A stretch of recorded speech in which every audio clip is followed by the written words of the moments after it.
The soul of the stadium versus the price of greed. We built this channel because we love arenas. We love the concrete shaking under our feet.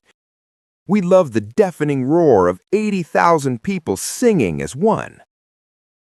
The stadium is the cathedral of football. But the 2026 World Cup is threatening to turn our cathedrals into shopping malls. We've crunched the numbers, and the verdict is terrifying.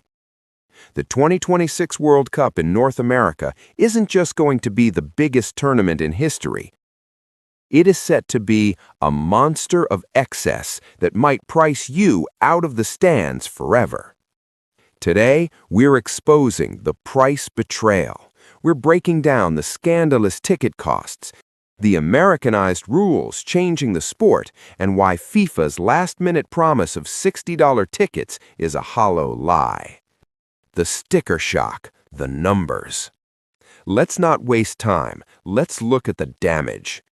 The 2026 World Cup will be the most expensive in history for supporters by a huge margin. If you are a fan of England, Scotland, or even Brazil, and you want to follow your team from the group stage to the final, you are looking at a bare minimum of over $6,300 just for tickets. That doesn't include flights. That doesn't include hotels. That is just to get through the turnstile. Look at this comparison. In 2014, a quarterfinal ticket in Brazil cost about $150. For 2026, that same seat starts at $665. That is a four-fold increase. But the real insult is the final in New York. The cheapest official ticket for the final is listed at over $4,185.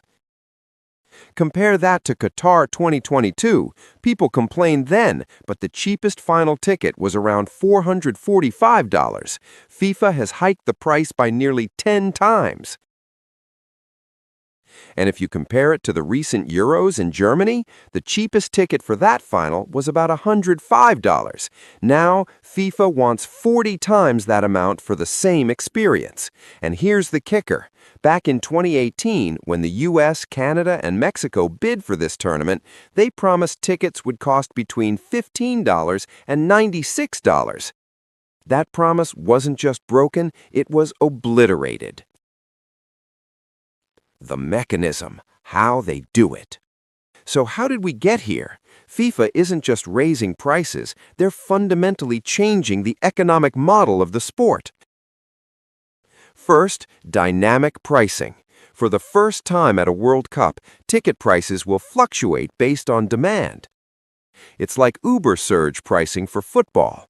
If a match is popular, the price automatically skyrockets. Second, the scalper's paradise. FIFA rules now allow a single account to buy up to 40 tickets. That is not a family trip. That is an invitation for scalpers to hoard inventory. And when those scalpers resell the tickets, FIFA takes a cut. On their official resale platform, they charge a 15% fee to the seller and a 15% fee to the buyer. They are effectively become business partners with the scalpers. And get ready for mandatory hydration breaks, a rigid 3-minute stop at the 22nd minute of every single half. Why? Because it splits the game into 4 quarters. And what happens during those breaks? Commercials. These aren't cooling breaks, they're ad slots. The empty gesture, the $60 ticket. Now, you might have heard the news. After massive backlash, FIFA panicked. They announced a supporter entry tier for $60. Sounds great, right? Wrong. Let's do the math that FIFA hopes you won't do. These cheap tickets are limited to just 10% of the participating member association allocation. But that allocation is only 8% of the total stadium capacity. So 10% of 8% equals 0.8%. That means in a stadium of 80,000 people, roughly 640 tickets will be available at this price.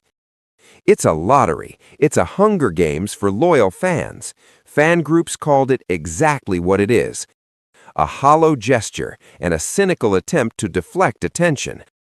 It's a crumb thrown to the masses while they sell the rest of the cake for thousands of dollars.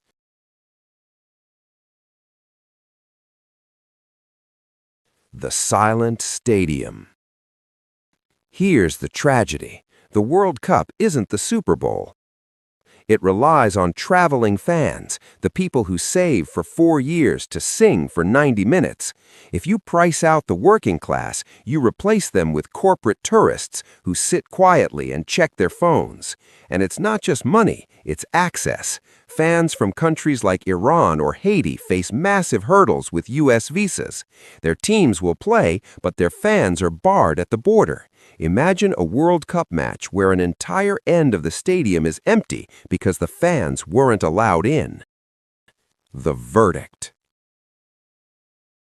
The 2026 World Cup will be the biggest ever, but unless something changes, it will be remembered as the moment the stadium lost its soul. I want to hear from you. Would you pay $665 for a quarterfinal ticket? Do you think the $60 ticket is enough to save the atmosphere? Sound off in the comments below. If you want to keep the true spirit of the stadium alive, smash that like button and subscribe. I'll see you in the stands, if we can afford it.